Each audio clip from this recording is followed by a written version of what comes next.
We're talking about how to find work today. Top 5 strategies for a freelance content creator. We've got Chris Lecousse here with us. We're going to be talking about all the ways that you can go out and get business today. Stay tuned. Hello, entrepreneurs, and welcome to the Anytime Virtual Business Hub. We're providing business starters and builders with practical strategies and insights to build a successful business on their own terms. Let us be your trusted guide on the path to freedom, flexibility, and financial security. Hey, Chris, how's it going today? I'm doing great, Scott. How are you doing? I'm doing good. I'm excited to talk about our top 5 strategies for a freelance content creator. What I love about being a freelance in today's world is that there are ways you can go out and start getting work ASAP, as opposed to 10, 20 years ago when there was a long drudge to get there. Yep. With that said, let's jump into it. What's your number one place to find work if you're a freelancer? Fiverr, Upwork, right? So that's straight to the point. There's a huge part of how can I get a good product or a good service at a good price? And essentially there's no better way than doing it through a marketplace. These different platforms are different marketplaces where you can essentially put a portfolio of your work and then actually be able to then share that and get individuals to set up contracts. So you don't have to worry about accounts receivables. You don't have to worry about all these things that come with owning like a agency world or things like that. I mean, I've been on the other side of accounts receivables and there's nothing fun about account receivables. So these platforms definitely make it a streamlined approach to finding people that may be looking for your services. And there's of course a fee associated with it, but I certainly think it's worthwhile. What do you think? Yeah, I agree. I've used Fiverr in the past. So for our listeners, it's a turnkey platform where essentially you as a creator can list your services and organizations with projects can find you, or organizations with projects can list their jobs that they're looking for help on, and you can apply for that. So you and other freelancers are putting in bids to do those jobs. And like you said, what's nice is that the software sits in the middle, collects the money from the organization, pays you when it's approved. So it's really turnkey. No other, accounts receivable or finance people need to be involved. You can apply for as many as you want. You can have your own prices. You can have your own projects. So it's a real flexible system. Like all other kind of crowdsourcing ecosystems, reviews and referrals are very important. So you'll want to get your feet wet, get a few projects there, get some great reviews so that when new potential groups that are looking to hire people are looking at you, they'll see those reviews and they'll see that portfolio that Chris was talking about. I've worked with a lot of people on Fiverr and Upwork. I've also have a lot of friends that do Fiverr and Upwork. One of the big things is that the contractor / consultant's like dream, right? Where they have the ability to set their own time, set their own hours and do those kinds of things. And of course, get work done, whether based on agreed timelines, et cetera. And so, I mean, I know people that do, and whether it's paid media strategies or SEO strategies, et cetera, they do that specifically on Fiverr, right? And the ability to then go ahead and say that I'm going to raise my price so I don't have to have so many people, right? And like that basic supply and demand concept. And one of the ones that I can really speak to is a expert in SEO, does great work. I mean, he literally has reviews that he goes deep with some people, and some of these reviews are literally enough for him to have constant work. I think one of the big things though is about having a proper portfolio. I really couldn't stress that enough. I think that goes into like any marketplace though, right? If you're looking for a job, sending in a resume, like whatever it may be. I mean, the idea of a resume is literally focused around the value conversation. And so I want to be able to see I want to be able to see my outcome through your portfolio. And that if you can tie those two things together, then there's no reason why somebody wouldn't choose to go with you. Yeah, it's something you said about flexibility, I think is really important as well. So you can dictate the terms of when and how you're going to work on a project or not accept it if it's due in a couple hours so that you can balance other priorities. If you have a full-time job, assuming that the full-time job allows you to freelance, then you can figure out how to work it in the off hours, in the evenings. Or if you have a couple of freelancing gigs, you can balance those based upon what you've committed to these job hirers. Yeah, no, exactly. Exactly. All right. So Fiverr and Upwork were number 1. Number 2, networking events. Why are networking events important? Well, the idea of being able to find other businesses, you could be in the B2B side, so the business to business side or the business to consumer side. I mean, if you're going to be going to a lot of networking events, et cetera, I mean, you may be having or be in an industry, right, where it really makes sense where you're finding other people that may have a need that you can solve or you can answer. And so it's the ability to have a group of people or a connection of people that you can be their go-to person. And that's the way that we have put it in a previous podcast, but it's essentially the part of networking is so you could be the go-to person in a group of people for a specific product or service. And so being able to build these connections, you may take 20 leads or 100 leads, but essentially we're saying that one of those can really be the huge difference for any business. And so, I mean, if you can find a way to add value in a networking group, et cetera, you can always do a few things. One, you can learn yourself, right? There are so many things, there are so many lessons, ways to scale, ways to grow, et cetera, that you can literally speak to people. I mean, I'll be surprised, and you'd be surprised. You go to a networking event, and there are people that are willing to just openly share some of their experiences. There's like a culture of like entrepreneurship, et cetera, where people are like, man, I went through that. Like this is, I mean, you don't have to go through that because listen to my experience. Used to see. And that in itself is amazing. And so part of the networking, one about your own growth as an entrepreneur, as a small business starter, et cetera. That's one part. But the other side, again, is being able to find a group of people that may need what you are trying to offer. And so if there's a way that you can show how much value you can offer, there's no reason as to why this networking group wouldn't want to work with you. And that's why it's for in prior discussion, we talked about business cards and websites, right? So you're handing out those business cards, you're talking to people that you're willing to work on a freelance basis so that they don't have to worry about hiring you full time or benefits, those kind of things, no contracts. And you hand them your business card, it has your website on there in your portfolio. They can quickly take a look at it and make a decision about whether they want to give you a shot or not. I could be in a meeting right now, and if I end up meeting someone that I've never met before, one of the first things on the call that I'll do is I'll either go to the website of the agency or the company I'm talking to, or I would go to the LinkedIn profile of the person I'm speaking with. Yeah. And so that is during the call, right? So I mean, if you don't have these things set up, I mean, this is such an easy opportunity, right? It just takes a little bit of time. It takes a Friday evening to set up some of these things, to be ready, to find a networking event to go to, et cetera. And then the question is, how can you turn conversations into how much value you can add? So I mean, it's really could have never stressed the value conversation enough. And speaking of conversations, we have friends and family connections are number 3 on our list. And so assuming that your friends and family trust you, then we'd recommend always that you're telling friends and family to tell their friends and family that you're offering services on a freelance basis. And if anybody needs any help for small jobs or big jobs, that you're willing to do it and you're flexible.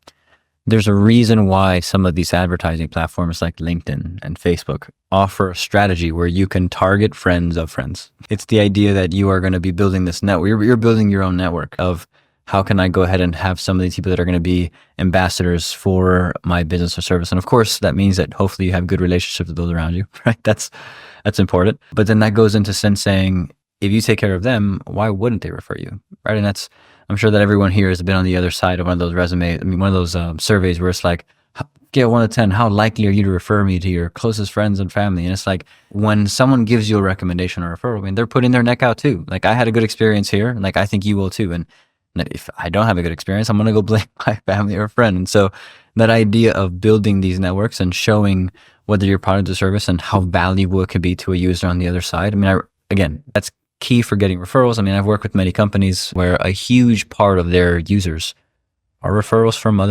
other leads. And so that essentially goes into, and there's so many ways we can go into it, but I mean, if you look at the value of one lead, that's a sign of value of one lead to $20, right? And that one lead then goes ahead and generates another 1 or 2 leads. I mean, that's now your value has gone from $20 per lead to now $60 per lead. And there's so many ways around it, but it really does start, I mean, it can really start at home. And so that's a huge part of having that professionalism around friends and family and being that person, right? That go-to in not only a network, but also at home, right? And I think that a lot of times it's not easy to go out on your own and to start pitching your services. And so starting with friends and family may be a little more comfortable for you as you get your pitch going, right? They talk about an elevator pitch and some verticals, right? What are the basics of your service and what are your fees so that you can get the message quickly across? And that'll help when it comes time for number 4, which is pitching your services to local businesses. That is not easy. And you have to have some thick skin sometimes, but it takes a lot of darts to hit that bullseye. But I think it's a great way to not only get business, but also potentially volunteer to do business, for getting a review or testimonial. Mm-hmm. What are your thoughts on that? I think that a huge part of this is around building trust. Everybody needs an in, right? I mean, you're looking at people that are just coming out of college, for example. We want people that are fresh in the workforce with 3 years experience. And you're like, wait, what?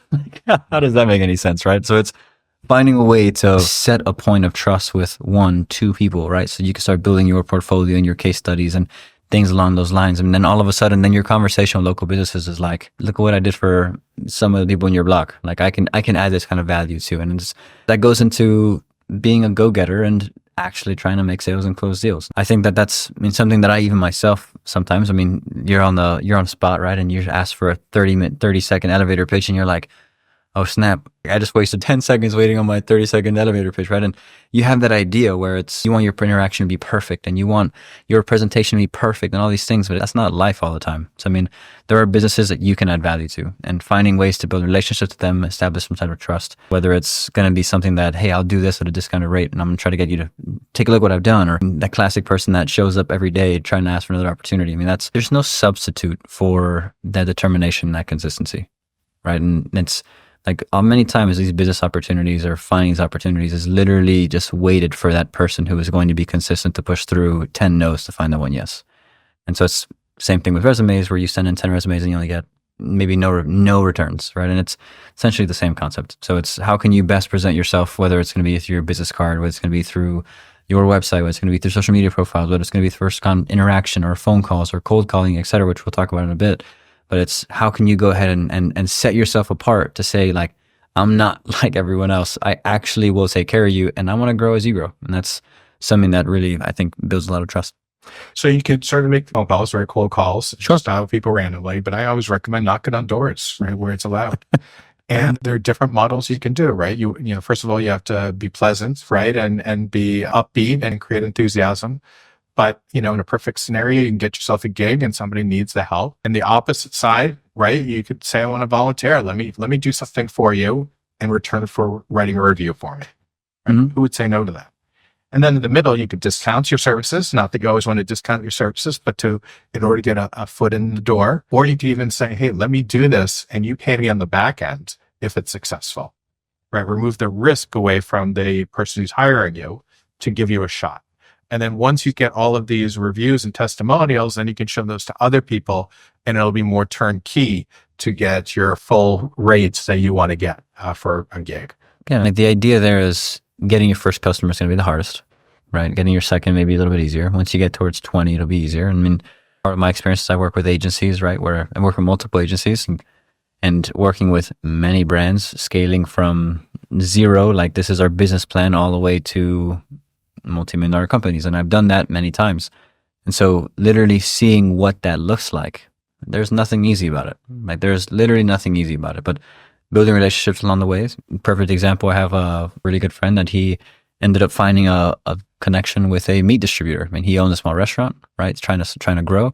Ended up building a relationship with a meat distributor. Now he's getting meat at a fraction of the cost as all the competitors around him. And it comes from one connection. Then all of a sudden, how can you then start growing these types of connections where now all of a sudden, now you're the person who's in the middle recommending or referring connections. And it goes a lot into your professionalism, like I said before, and all these things. But it's when you're talking about growing and building that trust with local businesses, right? They don't always have a lot of money, right? So it's understanding margins, understanding these things. So it's these people are going to be going on a limb and saying like their time is so valuable. I'm going to go ahead and give some of my time to someone who may be willing to help, and finding a way that you can show the outcome as to what they would look like with your service or how they would benefit from your service. Make it in a way where they would be silly to say no. So you have walking into local businesses. Yeah. And on the other side of the spectrum, there's LinkedIn. Yeah. And so how would you leverage LinkedIn if you're a freelancer looking for gigs? Yeah, great questions. That's the idea of LinkedIn goes more into like the cold side, like a cold email, right? And so, whether it's going to be through building connections, you'll be surprised. The business community is pretty amazing as to how willing people are to actually help. And so, if you're going to be, whether it's going to be going through sending people referrals and connections and trying to actually make those kinds of connections online, right? You can literally find a friend that has the connection you need and try to see how you can bridge the gap and get me an in, right? Because I've talked to so many people who have said, once you get me in the door, I will sell my product, right? Like, but I need to get in the door. And LinkedIn is a great way to get in the door at a mass scale, right? Where you can find friends that you had in the past from high school, from college, connections, etc. Literally, it could be an alumni from your college that you may have gone to. But it's literally, hey, I'm trying to do this product or service. I'm trying to get in contact with this person. I can tell you, I know many people who have worked exactly like that.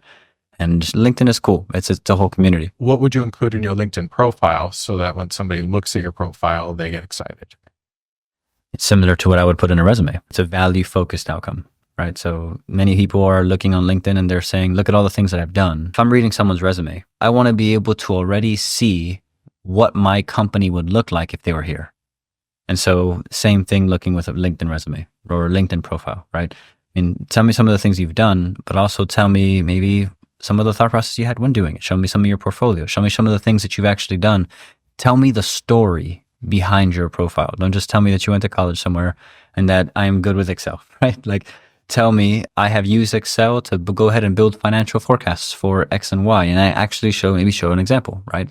Show me what it looks like when I am going to go ahead and pick you. Why in the world should I pick you over all the other LinkedIn profiles that are there? And it does take time and it does take effort to think of how am I going to word this together, et cetera. But it's having a proper overview, having a proper title, right? Having an image behind your profile, right? All of these things that makes it look like you actually care. These are some of the things where if your LinkedIn profile looks like you don't care, that many times is going to be the same thing as a college resume coming into the door to the HR department and saying, this one's not even going to get looked at. And so, I mean, all those things matter. I would also say that extracurricular things, I would say those are actually really important. And so I know many, many people that they look for people that have similar tendencies in them. So if you're looking at someone who does a lot of philanthropy work, like they want to see people that do stuff like them. There are many ways to go ahead and position your brand or your company or yourself, right, as the person or the go-to. How can you show the person on the other side, right, the genuineness that you may have or the relationship and the integrity you have? And it doesn't go by saying I have integrity, right? It goes by actually showing it. There's huge parts of that, right? You want to be comfortable getting it all on the table, right? Yeah. Make sure that you put in your for another cliche, but your best foot forward, and your profile is complete. You're linking to your portfolios. You're giving examples. There's now a creator link that you can use in LinkedIn as well to push people to your portfolio or your website. But like with all of these, it is easy. Will it happen overnight? No. But if you start shaking a lot of hands, right, and knocking on a lot of doors, you should get some business. And so in summary, we talked about Fiverr, networking events, friends and family, local businesses, and LinkedIn. And you shouldn't be afraid to send emails, make phone calls, stop by. It's about getting the word out consistently. Again, if people aren't responding to you immediately, it's not because they don't like you. It's because they're busy, and it takes a lot of different touch points and a lot of thinking, but you want to be there when they're ready to buy, which is why you use these tools. Number 5 on our list today is websites. Chris, why is having a website so important? So off the top of my head, I can think of 3 major things for a website, right? The first is those that will be using it as like a digital business card, right? You have others that will be using it for lead generation and then for e-commerce. And so when we talk about the importance for one of the websites, I mean, one, it really does help establish credibility. It really does set the tone for that business card conversation we were having earlier, right? I mean, is it a legit company? Is it something that people that see design on a website that is, whether it's appealing or looks professional, has a huge part in what people actually view on the brand, right? So it's having a website that actually does these things is really important. A huge part of the purpose behind it, if it's e-commerce, for example, I mean, being able to actually sell products on your website, of course, it's just super boring, right? You're talking about lead generation, right? How are you going to be collecting information from a user online? Right? That's essentially what a lead generation website is supposed to do. So it's, lead generation website can be a handful of pages. It could be 1 page. It could be any of these things. But Wait, a website could be 1 page? Yes, a website could be 1 page. And so there are templates you can use. And I know we talked about it on the previous webinar, but there are templates you can use on so many of these products related to like a content management solution or things like that you can get a template, have a website up within only a few days. So when you're first starting, true or false, you don't have to spend a fortune in order to get a website. Absolutely true. And so, like you said, we can do 1 page. You scroll down and have different sections like services and about us and a testimonial or something like that. But that's all you really have to do to get it going.